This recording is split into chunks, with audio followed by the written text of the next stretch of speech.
Well, it's welcome back to the Beaver Banter podcast. I'm Nick Daschel, and I cover Oregon State football and basketball for the Oregonian and OregonLive. The Beavers resume action this week after having a bye last Saturday. The Beavers head up to Seattle this week to play Washington at 7:30 p.m. Friday in Husky Stadium. Both teams are 6-2 with chances for a 10-win season, so the stakes are pretty high. Joining me on the podcast, as he does every week, is former Oregon State cornerback Kyle White. Welcome back, Kyle. Thank you. All right. Well, we're going to get to the Washington game in a bit, but since there wasn't a game last week, I thought we'd go in a little bit of a different direction to start the podcast. Want to just kind of go over each position group, Oregon State position group, and kind of talk a little bit how they've fared so far this season, maybe some ups and downs, maybe a guy or two that's really stood out, maybe even throw out a letter grade for each position. So thought I'd start with the offense and start with the receivers and tight ends and sort of lump them together, I guess. I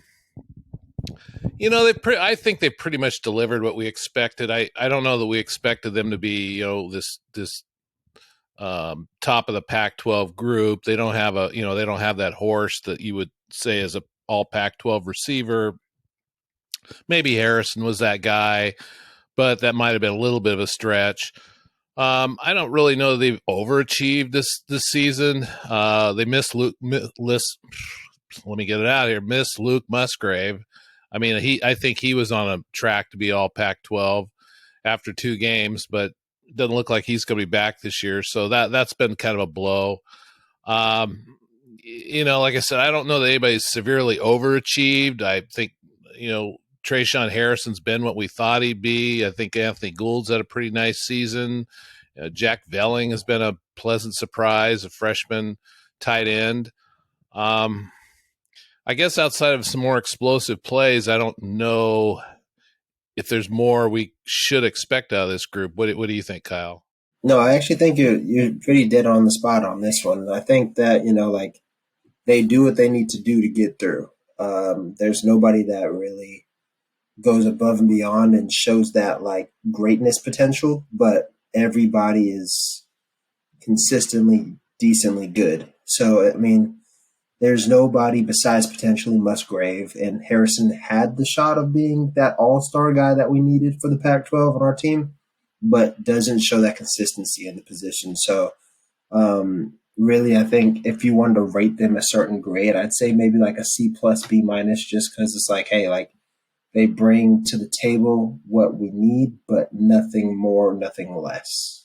Yeah, I mean, I guess one thing I should say is Harrison has won 2 games for him this year with last-second plays. So, I mean, there is that. He that's not something a lot of receivers in the Pac-12 can say, is that they came through in the clutchest of clutch moments to win a football game. So that there is that.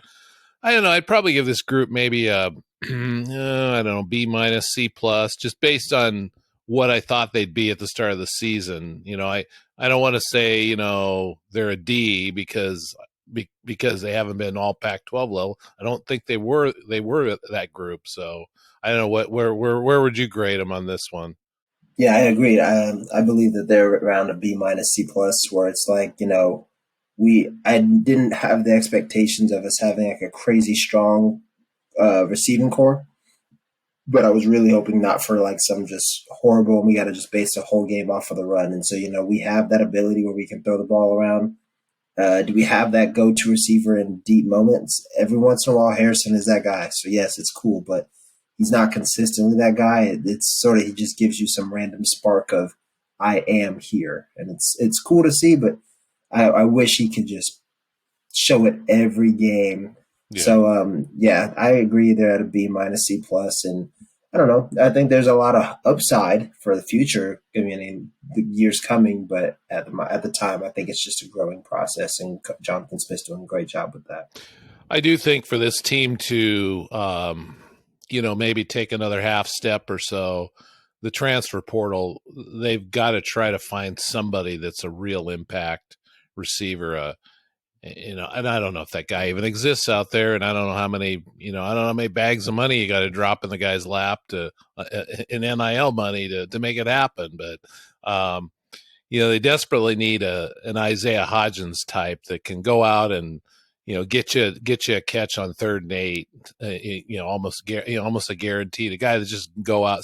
They just don't have any big receivers on this team, and maybe that guy won't exist in the transfer portal, but I do think that's one position group where, Oregon State's probably got to really dig down deep and see if they can find somebody for next season, especially with Harrison leaving and Lindsey's leaving.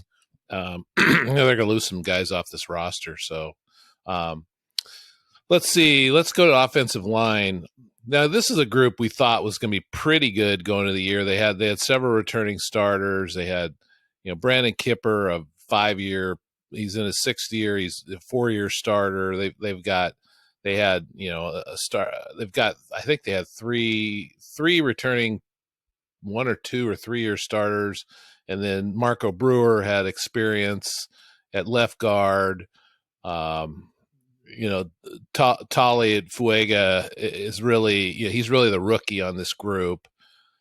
I think they've had a pretty decent season to date, but it's been mixed in that, they're solid run blockers again. There's no question. They do a good job at run blocking. This team has been improving each week with the run, but they could still be better in pass protection. The quarterback is constantly under fire. It's getting a little better. The penalties have gotten a little better. They've been a little bit better as the seasons wore on. But I kind of think for this group to be considered, one of the best in the Pac-12, the pass protection's probably got to be better. I do think that of all the guys on this team, on this line, I think Tali, he's quietly had an all Pac-12 type season. I think that's sort of bearing out in some of the stats that you see in some of the analytic stats that he's having a good season for a rookie, right tackle. What's your thoughts on the offensive line? The way I look at it, I think you took the words out of my mouth earlier when you said they've gotten better week in and week out, where it started off a little bit more rocky than so, but as they've gone week by week, I see them getting better as a group, which that was the expectation to start off with, but at least they're getting there now.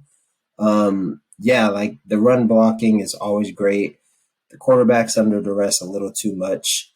When you have 2 quarterbacks, necessarily it's not on the O-line, but when you cause that much pressure on the quarterback, you're bound to throw an interception. Necessarily not 6, but, it happens. And it's hard as a quarterback to be able to read the field when you're under duress. So I think how they started off might have been a little bit weaker, but as they've progressed through the season, they've gotten a lot stronger, and I think they're starting to do well in both areas, more so run than they are pass, but I think the pass is just to come as the weeks go on, since we're on the back end of the stretch now.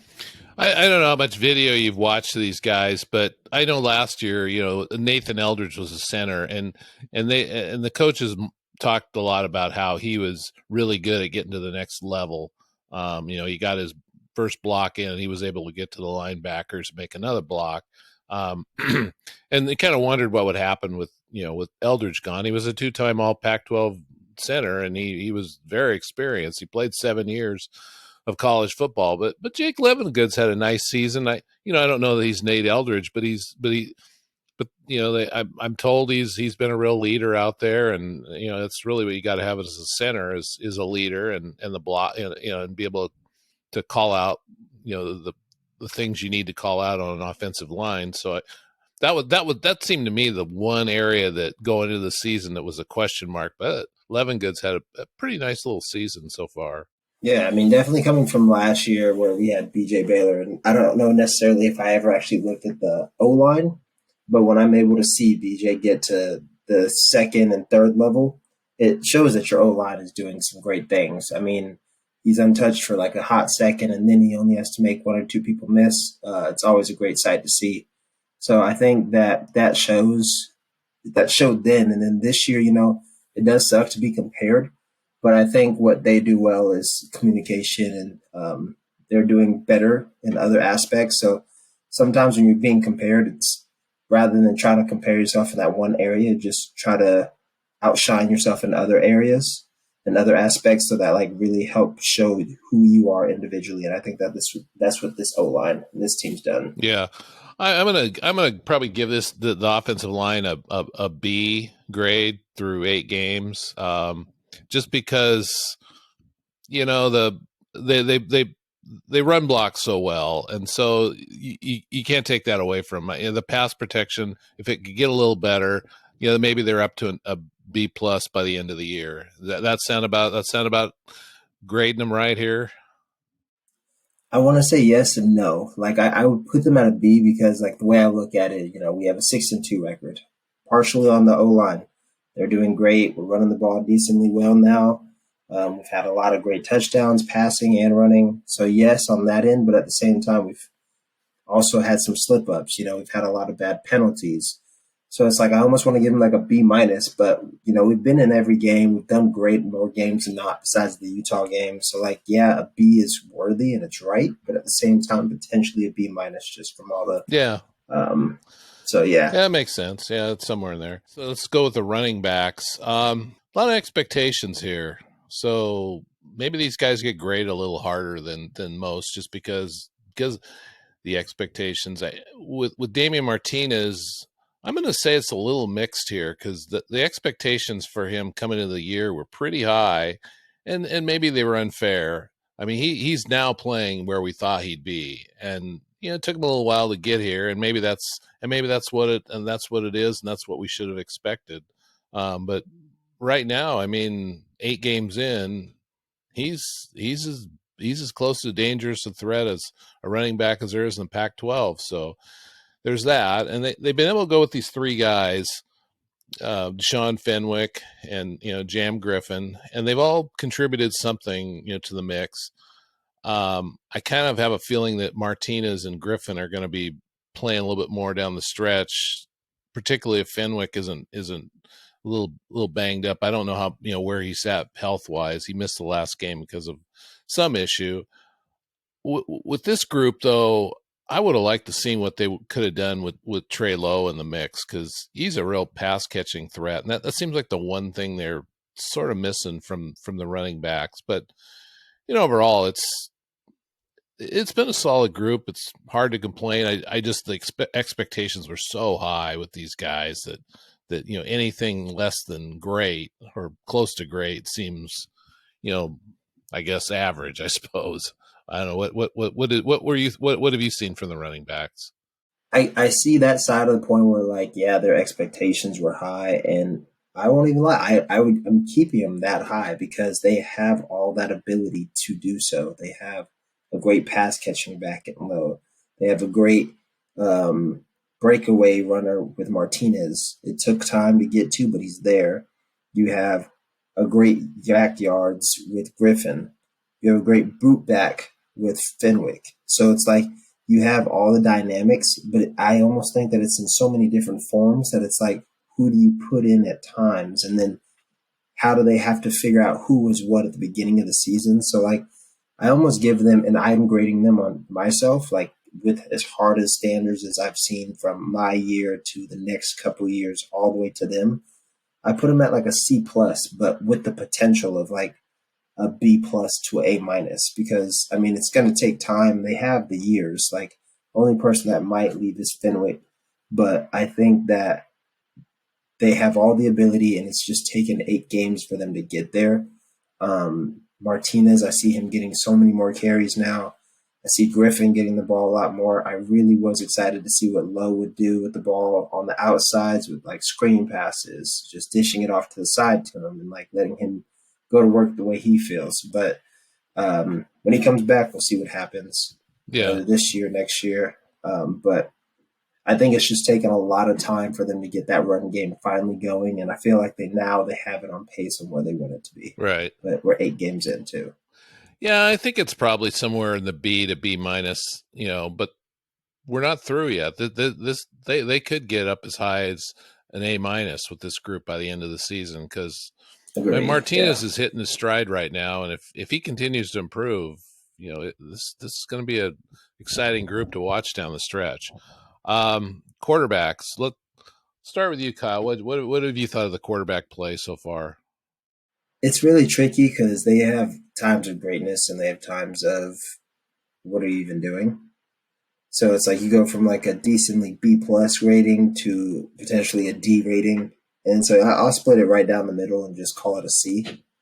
It's just like you see moments of brightness and light and greatness, and like consistent play between either Nolan or the freshman, and it's just like which one are we going to get this week? That's been the biggest talk, and who would you start now? And then, like, you got Nolan throwing 6 interceptions. You got the freshman throwing 2 interceptions. But then he's also doing well. So it's like, so as when we start getting that consistent play between just one, I think it's going to be great. I think that they both play pretty well. That's why I don't think, again, like, I feel like everybody's almost in that C plus category because I don't think that neither one are bad. I think there's just been mistakes a little here there. I think it's the only reason why we lost the 2 games is from just a couple of mistakes. But you win some, you lose some, you keep it pushing, and you learn your lessons. Yeah, I mean, the 2 losses, they had 8 interceptions. It's kind of hard to win with throwing that many interceptions, and not all those are on the quarterback, but a fair number of them were. I would say, start with these guys. Was either one an all Pac-12 quarterback going into the season? No. The Jonathan and Brian Lindgren, their first order of business is that these guys need to manage the game correctly. And I think from that standpoint, I think they've done pretty well. Jonathan's talked a lot about how they largely get Oregon State into the right run plays, which is sort of a thing that most fans don't see. And you just because why would they know that but it's up to a quarterback to be able to read a defense and get them in the right run plays. And I think they've done that pretty well. The passing game could be a little better, but again, it comes back to what do you got to work with? I mean, if you don't have big, stud receivers, I mean, there's only so much you can do. They've done well enough with those guys, but with both of them, especially Chance Nolan, he's just had a few moments that you just go, "What are you doing?" Yeah, there's that's literally it. there's been like 1 or 2 of those in every game that you just go, "What are you doing?" And I mean, it's like you can almost see the interception before the ball even comes out of his hand. And it's those moments that just they make or break a quarterback, and you'd like to think by now those moments are going to start. Maybe we'll see less of them down, but it's hard to know because Nolan's has he today was the first day he's practiced, I think, in a month. So I don't know where this position's going to go either because if Gulbranson plays Friday, well, Gulbranson's probably going to be the starter against Washington. I mean, if he starts and they beat the Huskies, I mean, he's 4-0 as a starter.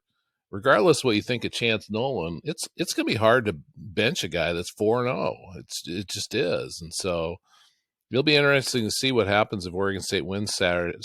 I keep saying Saturday. It's Friday. Friday night, 7:30. Friday night, 7:30.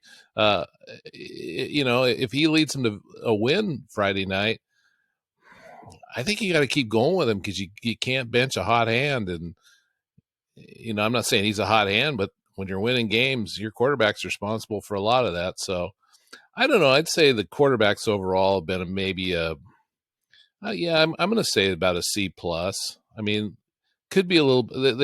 Especially with Chance, I think he could have maybe add a little bit more of a threat running the ball, but I don't know how much that's on him and how much of it's play design, how much Brian emphasizes that. But I'm going to say about a C plus in that neighborhood. I don't know. Is that about what you said C, right?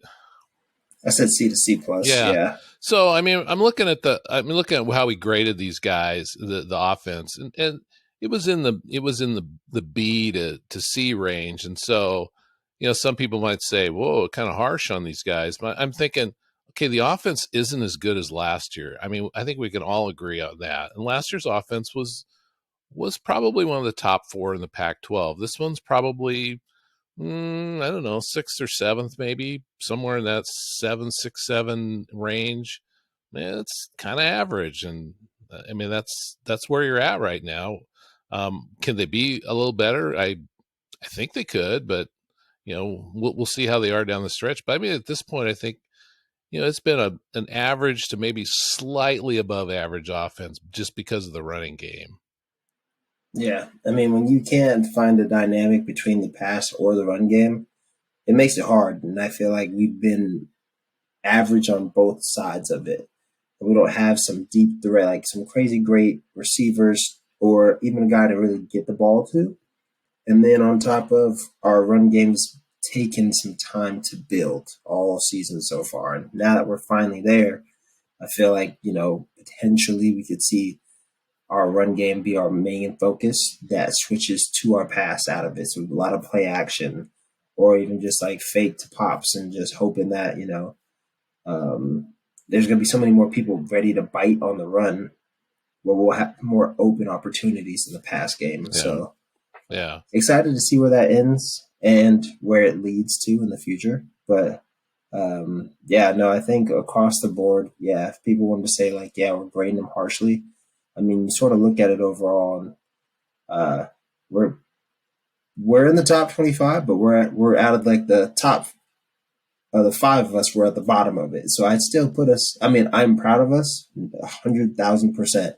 But like they have great receivers on the other teams. They have a great offense. They have a like a really mobile quarterback, and we have deep above average players, but nowhere towards great offensive players yet. And I think it takes time.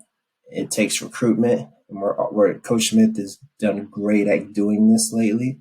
I mean, the past couple of years literally proved it. We get a bowl game last year. We're already bowl eligible this year. We're top 25 since 2013.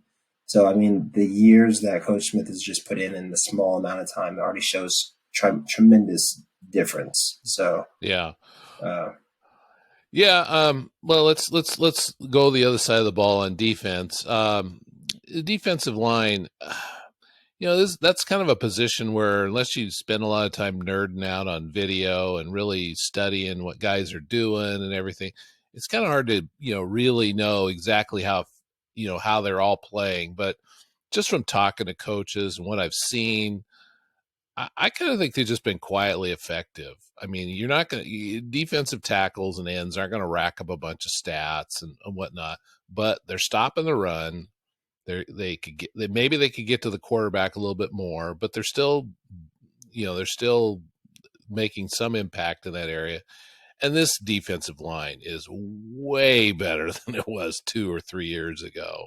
I mean, they at least make some impact. I mean, they were getting shoved off the ball, in 2018 and 2019. They're not. That's not happening anymore. And so, from that standpoint, I mean, I don't know how much we expect out of the defensive line. I'm going to give them a B just because we don't talk about them, and when we're not talking about the defensive line, that's usually a good thing with Oregon State.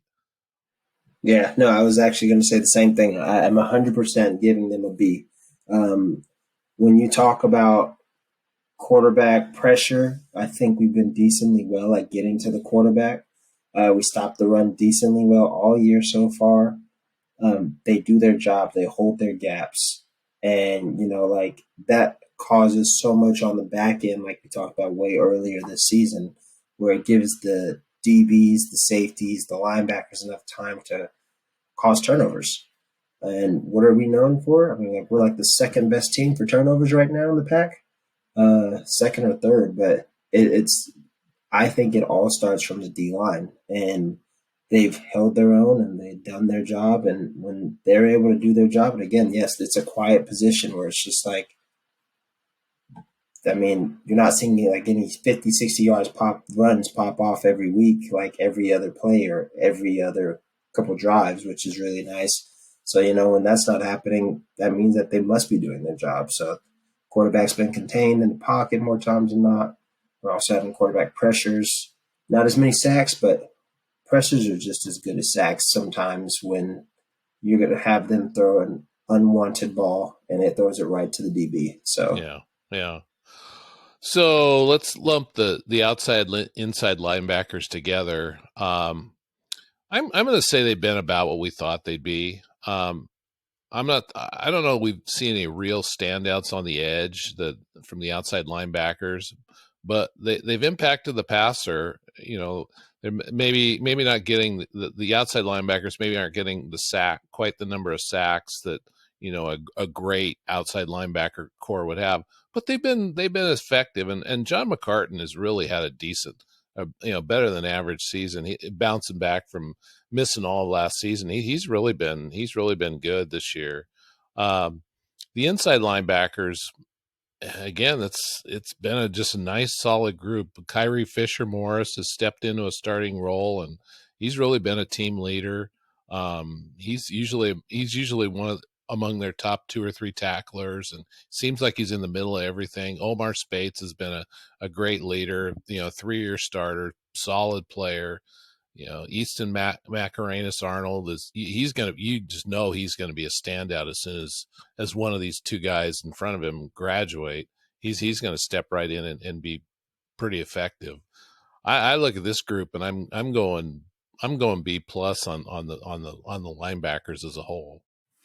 I mean, I'm probably just going to stick with a B, just because it's positive that you don't hear very much about them. It's also negative that you don't hear very much about them sometimes. So, there hasn't been too many sacks lately, but at the same time, like, they play great ball. They get to the ball. They make the tackles. I think, yeah, like you're saying, like all these older guys, I think they have great leadership. They know the game. They know the team. They know how to manage it, and they lead the defense very well.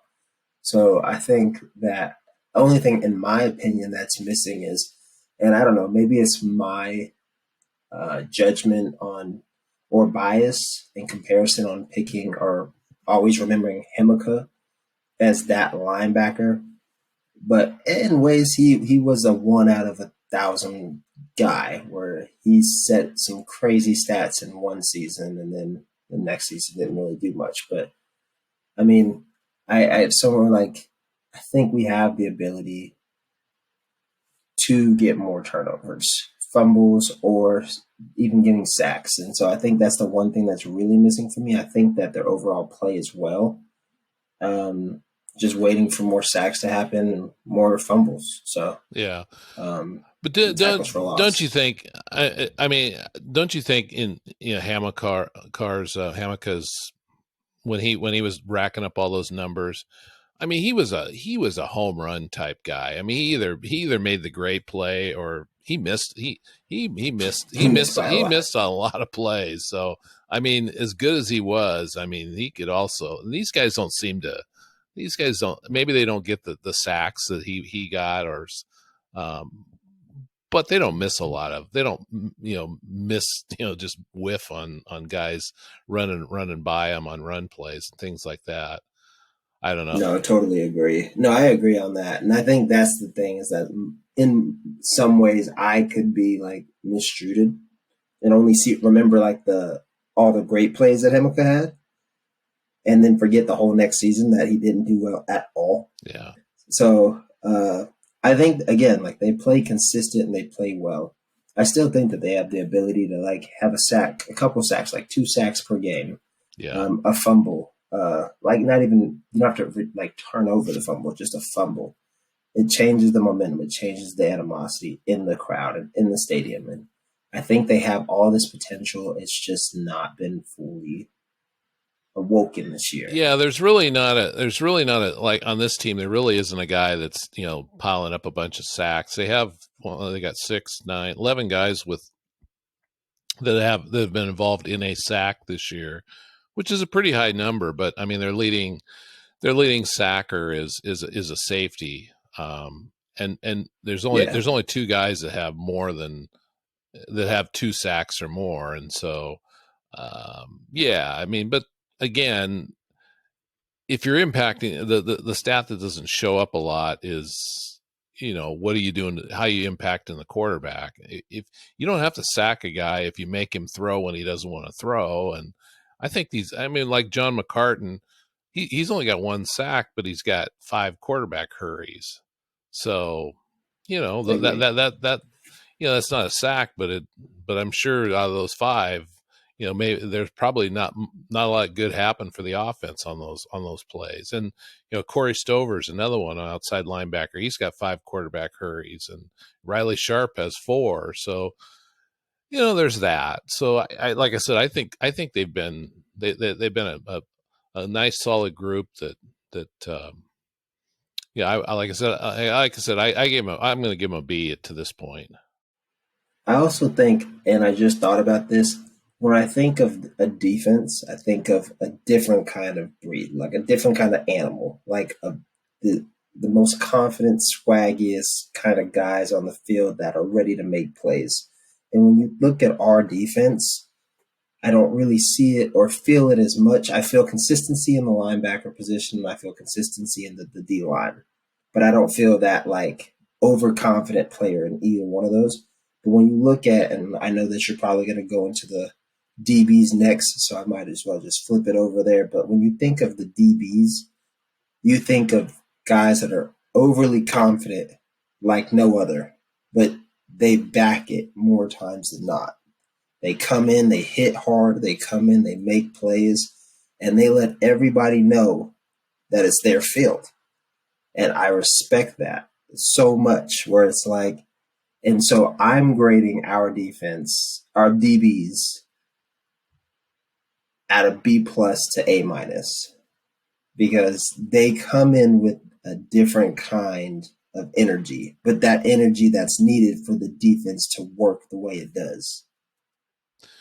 Yeah, I mean, I don't really know what you can, say about the secondary that, it's been great. I mean, it's either Utah or Oregon State in terms of best secondary in the Pac-12, and Utah's got Clark Phillips, so he always sticks out because of all the interceptions he's made. But I mean, Oregon State, their pass efficiency defense is number 1 in the conference, number 14, nationally. They're right up there in total defense. Oregon State's second in the conference, and and a lot of that has to do with the secondary. I mean, they just make so many plays. I mean, it's not just the corners either. It's Oladapo leads the the Beavers in sacks and tackles this year. He's got I mean, he's broken up 5 passes, and they just have Alex Austin's broken up 7 passes, and Rajon Wright 6. Ryan Cooper, who wasn't even on the team last year, he's been a pleasant surprise this year. He's become a starter early in the year, and he leads the team with 3 interceptions. But they've got 5, 6, 7 guys back there that are pretty nice players, and I'm looking at guys that can make the all Pac-12 team. And when I say make the team, I mean somewhere either first team, second team, or honorable mention. I mean, I got to think Oladapo is going to be on there. Jaden Grant's going to be on there. Alex Austin, Rajon Wright. I think Ryan Cooper's got a shot. I mean, I think they got a shot to get 5 guys somewhere on the all Pac-12 team. So like I said, I don't know if this is the best secondary in the Pac-12, but it's one of the best too. They make a lot of plays, and that they're the reason this team they are the number 1 reason this team's 6-2. I think. I agree. And I think it's the energy they bring, the intelligence they have behind their positions, the communication on how well they are, the confidence that they bring, the swagger that they bring. They come in and they hit hard, and they come in and make plays. And I mean, I respect every part of their game.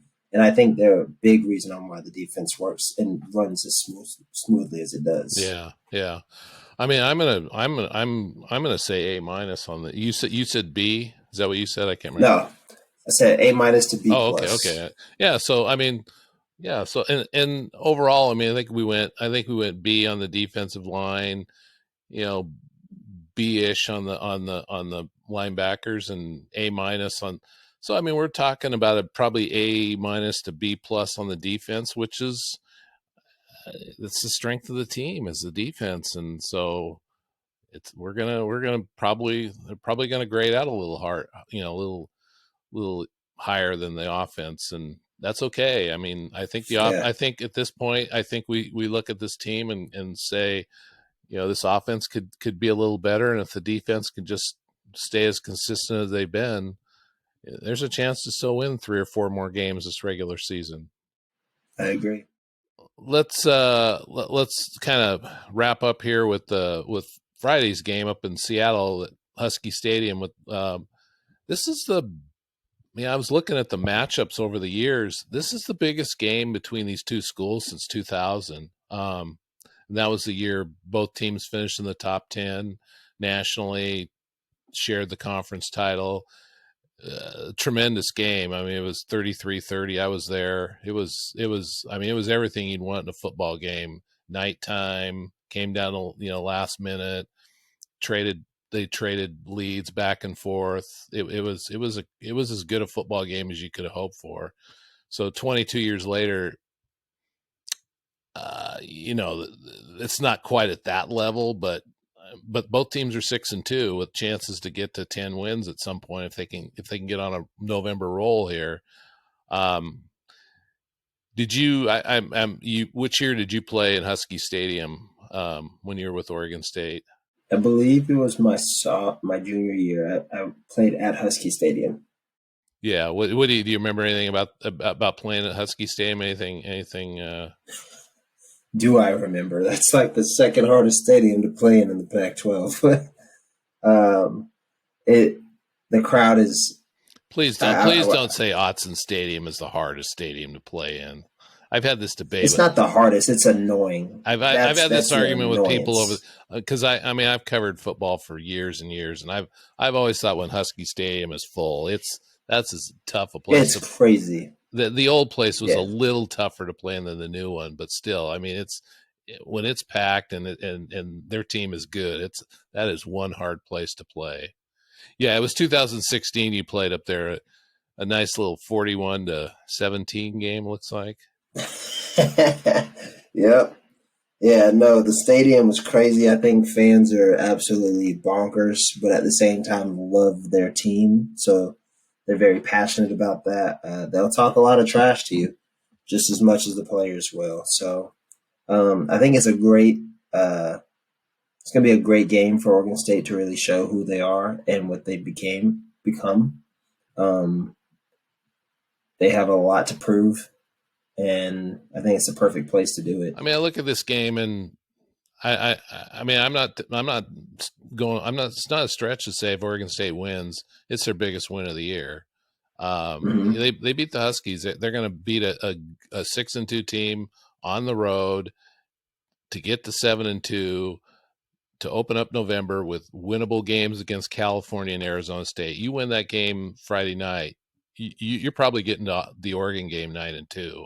So that's a big win if Oregon State can pull it off. And the difference really is going to be who wins the battle between Oregon State's defense and Washington's offense, because Michael Penix Jr. he's something special, and their receiving core is pretty deep and productive, and Oregon State's defense is going to have its hands full with that offense.